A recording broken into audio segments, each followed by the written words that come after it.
Hello, welcome everyone to the corporate finance class. Today we're going to talk about the chapter 1, which is the goal and activities of financial management using the Foundation of Financial Management 18 editions and Connect. There's a few number of learning objectives that we're going to cover, from the list of the concept through all the way to the future and present value of the money and how they relate to the time value of money. Alright, let's discuss the first thing first. The field of finance. Finance fits between economic and accounting. In terms of economics, it provides the picture of business environments.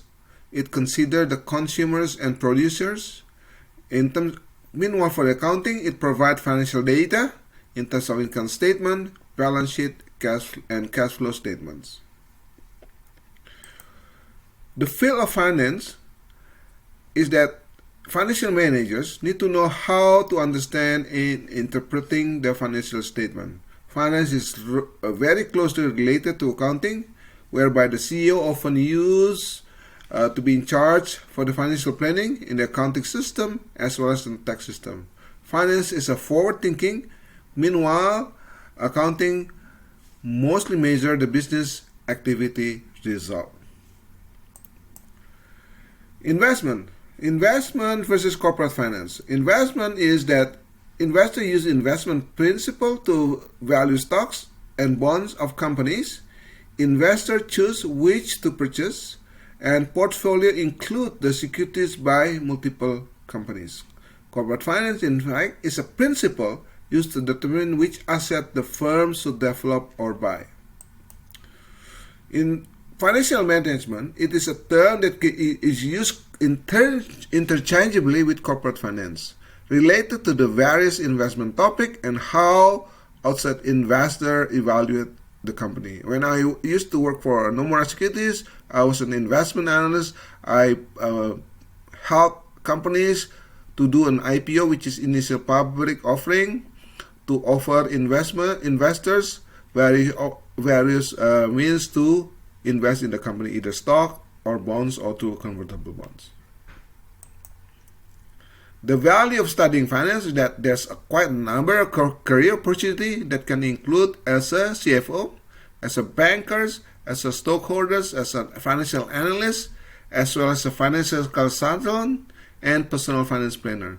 CEO reports directly to the board of directors. CFO is actually the right-hand man for the company, or the right-hand woman for the company, in terms of financial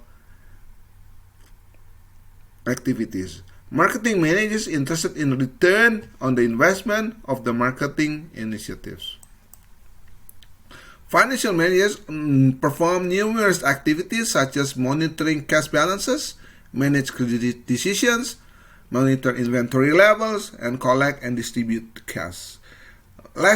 In terms of less routine activities include negotiation with banks or loans, sale of stock or bonds, establishing capital budget, as well as dividend plans. In terms of function of financial manager, we can see here from the charts, the daily credit management, inventory control, receipt disbursements are daily here. This is the daily activities of a financial managers. In terms of occasional working activities will be stock issue, bond issue, capital budgeting, division. This is always do everything on ad hoc basis. In terms of profitability, these are the trade-off between the risk and profitability. But at the end of the day, the goal is to maximize shareholders' wealth.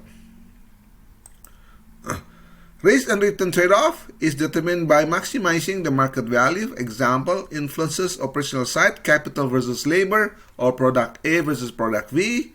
In terms of financial mix, the same thing, stock versus bond versus retained earnings. So a company can either raise funding in the capital market by issuing stock or bonds depending on the needs and the cost of capital related to that. They're going to calculate in terms of return on investment as well as in terms of risk.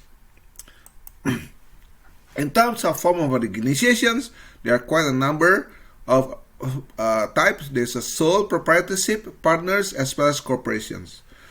It depends on the number of people in organization, the liability of the owners, as well as the complexity of the state and the federal and state regulations. In terms of sole proprietorship, it represents, this is the type of organization that we are talking about. In terms of sole proprietorship, it represents only a single person. It has some advantages, which is simplicity in decision making, low organization, and operational costs. The drawback is that it has an unlimited liability to the owner. Example, if the sole proprietor lose a lot of money, it can go to up to your personal assets. Okay, profit and loss taxes as though they belong to the individual owner. In terms of the second form, which is partnership, it's similar to the sole proprietorship, except it has two or more owners.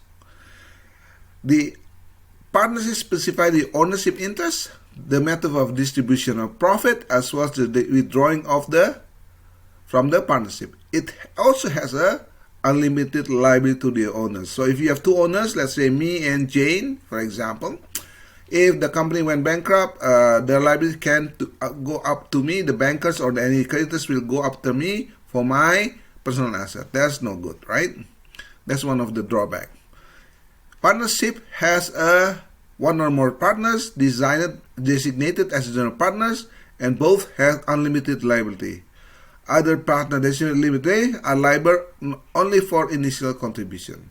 Not financial institution extend funds to limited partners. Also, this is a key part as well. It has a limited ability to raise funding. Okay, that's the key, one of the drawbacks. That's not many financial institutions are willing to do that. Now, the last type is corporation. It is unique. It has legal entities. It has a specific right and limitation of entity, owned by shareholders with limited liability. That's the key part, limited liability. If the company went bankrupt, the creditors can only go up to the corporations, and it cannot go up. They cannot pursue my personal asset or your personal asset. It has continual life, unlimited life. The key feature is that it has a easy divisibility of ownership by issuing a share of stock. Now, the advantages is that it's always double taxation of earnings. So every year, the corporation must file a tax filing for provide income tax filing. Although income tax also is a direct income to stakeholders and tax only once and the normal income tax. For LLC, this is American one, LLC, provides a limited liability for owners, can be taxed as a sole property, partnership, or corporation, or as corporation depending upon the election made by the owners. Okay, this is based on the US part. Okay, 217 tax cut and job cut US corporate tax from 35 to 25. This is based on the US. Canada is a different one. We'll discuss it in a different course. Corporate governance. There's a corporate governance required. If you are listed in the US, you are required by Sarbanes-Oxley Act 2002. This is response to a scandal of audit failures of Enron that the US created Sarbanes-Oxley 2002 to make sure they are created legally binding standards for public companies. Although also there's another one, Dodd-Frank Act, is a reform in terms of consumer protection 2010. The first major financial regulatory change since the Great Depression is to reduce systematic risk that undermine the system in the US. This is in response to Lehman Brothers collapse. Corporate governance included the agency theory, examines the relationship between the potential conflict between owners and managers firms, and manage the operates and owner-focused shareholders. So basically a conflict of interest management. What the institutional investor have more to say about the publicly owned company that are managed, able to vote large stock of shares for election or board of directors. So if you are listed in publicly in a listed New York Stock Exchange or any public exchange, Tokyo Stock Exchange or Singapore Stock Exchange, most of your investor be likely is the institutional investor. What are the typical institutional investors? Typical is like Morgan Stanley Asset Management. Excuse me. Temasek Holding of Singapore. Okay, and then JP Morgan Investment Management or Mobius Templeton Investment Management. Those are the typical investment. Teachers, CREF, College Retirement Endowment Fund. There's another fund management institutional investor that invest on publicly listed companies. Time value of money. This is a concept that we're going to discuss. Time value of money is called TVM. It is the idea that a dollar received today is worth more than a dollar that we expect to receive in the future. So the concept of the present value is based on the formula future value equal to present value, close bracket 1 plus I, close bracket exponential n. This is the definition. This is the standard of doing future time value of money calculations. Okay. Meanwhile, the present value is the reverse of the future value, which is present value equal to future value recognized as this. So you are the opposite side of the future value. Okay. Now, the goal of financial management is to maximize profit. American-based companies usually have a quarterly, a shorter term of horizon as compared to the Japanese ones. Japanese companies, when I was working with Nomura, they have a much longer profit horizon expectations. The drawback is that change in profit may also represent change in risk, fail to consider timing of benefits, and impossible to accurately measure the key variables of profit. And also, if there's a problem with inflation, international currency transaction can complicate the issue. Let's say there's a devaluations or anything that if you operate in a company that has high inflation, such as Argentina, Zimbabwe, there's gonna be a different issue. Okay, valuation approach. Valuation, the ultimate measure of performance, how earnings are valued by investors. The time value of money concept is the key. Okay, businesses are valued in terms of present. Most cash flow are not realized for many years, and shareholders are interested in the future earning. Price earning ratio is the standard of way of measuring investment value. Investors usually want long-term perspective. Okay. Maximize shareholders' wealth. Maximize shareholders' wealth is the broad goal of the firm, achieved through high value of the firm. The residual value claim is the value of the claim that is not fixed. Okay. Financial management cannot directly control the firm's stock price. It can act in a consistent way with shareholders' desire. The long-term wealth is more important than daily value. A good example is Apple stock. If you buy the Apple stock at the time of the Steve Jobs, when he founded the company, you make a lot of money. The same story with Amazon. The same story with Tesla. Okay, these are the company that you can invest. If you start at the beginning, and then the value quadruple. Another good example is Airbnb and Uber. That's one of the good example of the company that went many times of their original book value. Management and stockholders' wealth. Only way to retain powers in the long is by becoming more sensitive to shareholders. That's why management maintain long-term perspective, and board of directors must align with management incentive with those of the shareholders. Institutional control have enough share in large company. They are able to influence the board to unseat managers who are not responsive to shareholders' interests. So this is if we see there's a lot of takeovers as well as merger and acquisition, because some of the institutional investors are not happy with the management, the way they perform. They can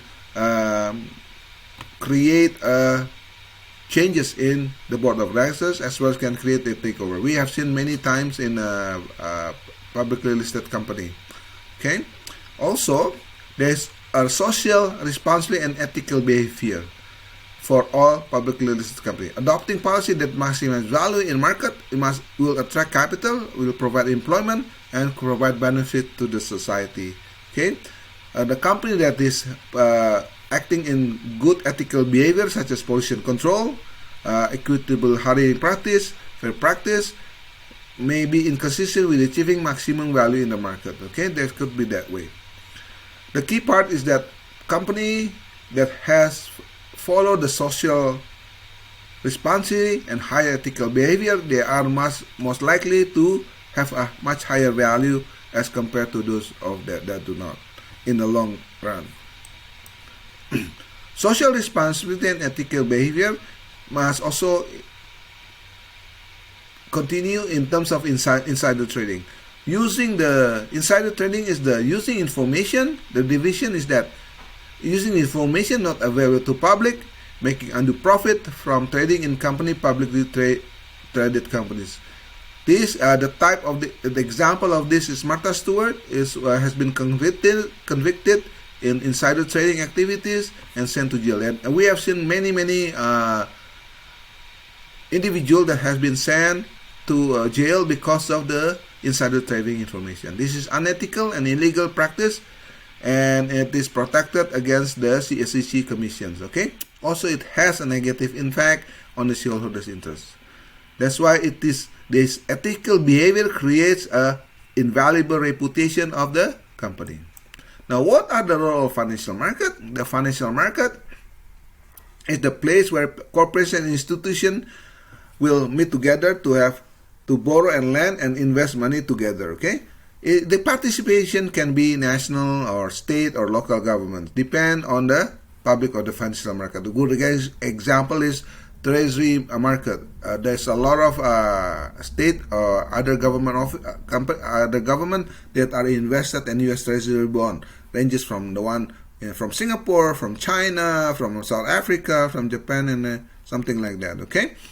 Corporate participants raise fund in a corporate financial market. This is standard. There's a lot of tendency during my times in investment banking, like in Nomura, Morgan Stanley, companies in Asia like to raise bonds, either in UK, which is a euro bond, or in Japan, we call it the yen bond, and then in US, we call it Yankee bond. Okay. And then the structure of the function of the financial market can be distinct into several areas. Domestic and international market, that's number one. Corporate and government markets, number two. Money and capital markets. Okay. The example in international market will be New York Stock Exchange, and then Tokyo Stock Exchange, the Singapore Stock Exchange. Corporate government markets can be locally, like the one in Chicago. Okay. And money and capital market will be in several areas such as bond market, equity market, or stock, or any other related futures market. Okay. Structure and function of financial market continue. Okay. Money market deal with a short-term security with life of a year or less. The securities include the commercial paper sold by corporation, as well as certificate of deposit with maturity less than 1 year sold by banks. Those are the definitions of money market. Okay. Capital market deal with the security with life more than 1 year. It must be longer term, usually between 1 to 10 years. The securities include the common stock, preferred stock, corporate and government bonds. Allocation of capital. Primary market is where the corporation issue financial market to raise new funds. This is new funds called IPO, initial public offering. After that, after it's offered to the primary market, it becomes secondary market, where the securities bought and sold among investors. Prices of the security keep changing, continue depends on the market demands. Okay, when managers even give feedback about the firm performance every quarter or almost every year. Okay, so there's two market there. The primary market, which I involved many heavily when I was with Nomura and Morgan Grenfell, as well as secondary market, where the market has the stock has been traded in the capital market. They have been traded by many investors. Return maximization and risk minimization. Investor can choose the type of risk level to meet the objective. Okay, for example, if I want to retire, I tend to invest in a low risk. Okay, companies reward with high price securities can raise fund in money or capital market at a lower cost than the competitors. Firm pay a penalty for failing to perform competitive. That's correct. If you perform less than the market, most likely the management will be changed and the stock price will underperform as compared to the S&P 500 or the index. Allocation of capital in search of lower cost market sources and financing in global market. Okay. Impact on the international affair and technology has resulted in need of managers to understand the international capital flow. And then there's also computers electronic funds transfer system as well as foreign currency hedging strategies. So there are a lot of capital flow and inflow between one nation to the others. The funds always seek for the highest rate of return with the acceptable risk. Okay, that's the key part. Now we are going to the format of the introductions, as well as we have completed all the detail of these chapters in terms of introductions, in terms of financial analysis, in terms of working capital management, in terms of capital budgeting process, up to the perspective of corporate finance. So today we conclude this chapter. Thank you, everyone. Good luck.